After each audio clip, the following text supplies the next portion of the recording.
What's good, YouTube? It's your boy, Blue Blood Sports TV, back at y'all with another one. So, ESPN, the worldwide leader in sports, and Fox decide to discuss the sport of boxing in a negative light, as usual. Never nothing positive, and they don't even cover the sport on a consistent basis, if ever, unless it's something they just have something negative to say, or if it's a massive mega fight. They don't cover the sport of boxing.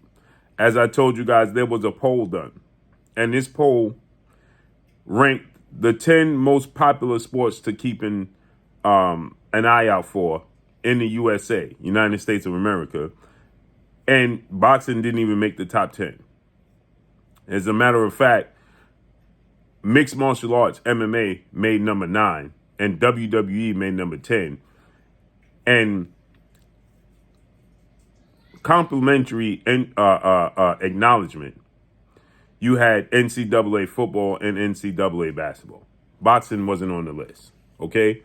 And so with that said, ESPN decides and Fox decides all on the same day to cover the sport of boxing and bring up the sport of boxing. And Fox on Colin Cowherd on Fox, they decided to talk about the sport of boxing and how the sport of boxing is non-relevant, right? And how nobody pays attention or watches the sport of boxing because it's the Wild Wild West. It's ironic because I've been telling you guys that. And they stated, Colin Cowherd, you could go back and check it today, and he stated that how the sport of boxing has gotten passed by mixed martial arts, MMA, and that, because you don't get the best fighting the best like you did in his era, in his time, nobody pays any attention to it. And so he discussed it in a negative light. Then you have Stephen A. Smith, who decided to bring in Dan Raphael, who used to work for ESPN as a boxing pundit and analyst. And they discussed the sport of boxing in a negative light. And as you can see, there you go. 10 most popular sports in the United States to keep an eye out for. 1 through 10, as you can see, American football, basketball, baseball, soccer, ice hockey, tennis, golf, auto racing, mixed martial arts, and wrestling. Boxing is not in the top 10. Okay? And so then Stephen A. Smith decides to talk about the sport of boxing and the news that was broken that 4-division world champion, Mexican superstar boxer, who is widely acknowledged and recognized as the face of the sport of boxing and is a super middleweight undisputed champion, Saul Canelo Álvarez, 60 wins, 2 losses, 2 draws, 39 big wins by way of knockout, 33 years of age, 5'8" with a 70-inch arm reach. They discussed Canelo Álvarez, right? And the fact that Canelo Álvarez is reportedly on the verge of fighting. As we know, he historically typically fights on 2 dates for sure. 1 thing's for certain, 2 things for sure. If Canelo Álvarez is not injured, okay, Canelo Álvarez, or if there's something that's just preventing him outside of his control, he's going to typically fight on Cinco de Mayo weekend, the first weekend in May, and Mexican Independence Day weekend, the second weekend in September, right? This year he fought September 30th because the guy he was scheduled to face off against, Jamal Charlo, pulled out. They had some technical difficulties, and the fight got pushed back, okay? So with that said, he didn't fight the date he wants to fight on, right? And this year it falls on the 14th, okay? So it would be September 14th. He's fighting Terence Crawford, is the opponent that has been discussed as a possible next opponent. Terence Crawford and Jamal Charlo. Now, Jamal Charlo was already in conversations and talks to fight Canelo Álvarez September, but Jamal Charlo was dealing with some mental and issues and some physical issues outside the sport of boxing that hindered him from doing so. He was out the ring for 2.5 years. He fought June of 2021, and he didn't fight since. He made his ring return November 25th of 2023. So it's 2.5 years he was out the ring. And they was trying to pick Jamal Charlo, and he felt like they was trying to, choose him at this point in time. He been calling out Canelo Álvarez since they was both at 154, when they was both at 160. And he was the mandatory for Canelo. Canelo chose not to fight him. But they thought the timing was right because he was off his game. And Jamal Charlo, who is an undefeated two-division champion, former unified junior middleweight champion, and the reigning WBC middleweight champion with a record of 33 wins, no loss, no draw, 22 wins by way of knockout, 33 years of age, 6 feet tall with a 74-inch arm reach.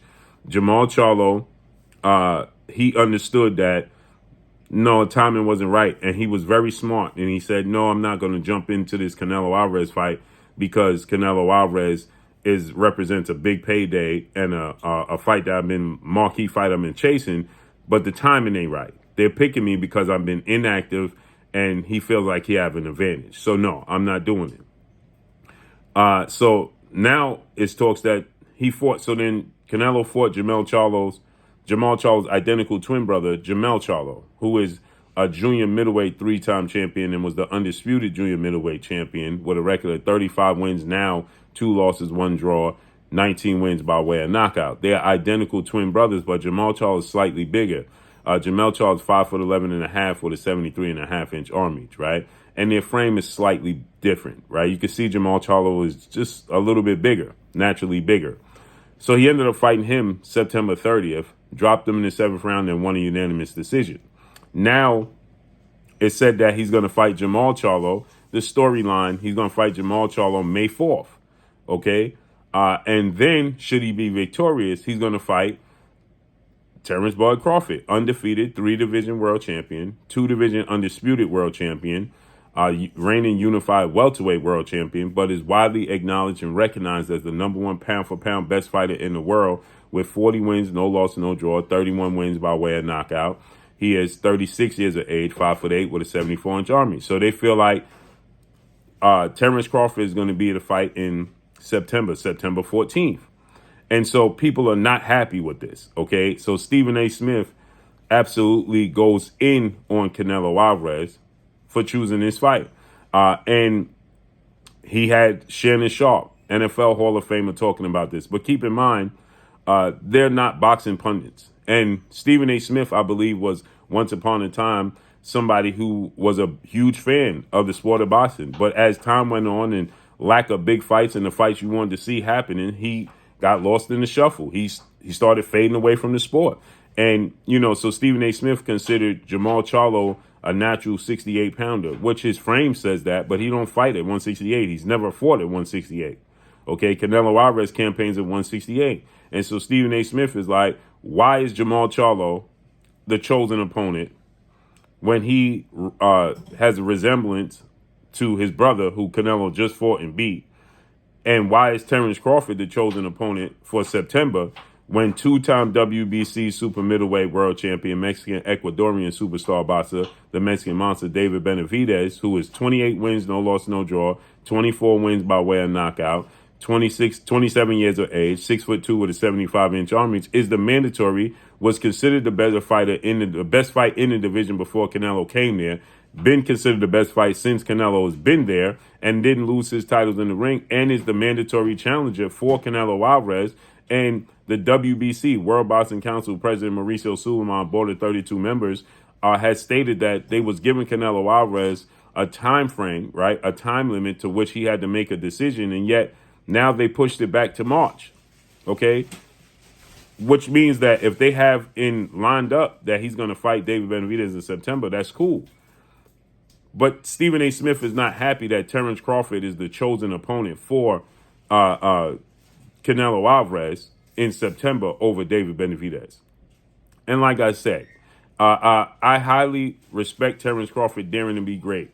Jumping up from 147, if he don't have a fight, one more fight, which I think that'll take place at 54, but jumping up from 47 to 68, right, to dare to be great and become undisputed in 3 separate weight classes, I salute Terence Crawford for that, right? And I want to see Terence Crawford fight Canelo, and I believe Terence Crawford will beat Canelo Álvarez.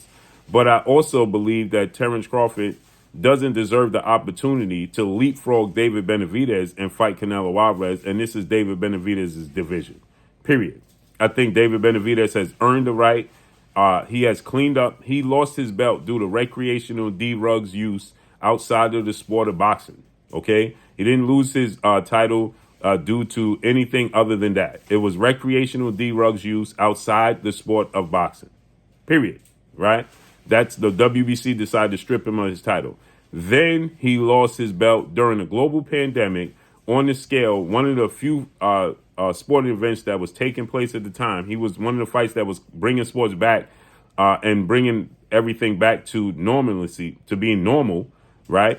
And there was no fans in the arena. He fought with no fans, and he missed weight on the scale when everything was still closed down and shut down due to the global pandemic. He missed weight, and they didn't give him any leniency. They took the belt from him, right? So he didn't lose it, and he's young. He made mistakes, okay? He deserves his opportunity. He worked his way back.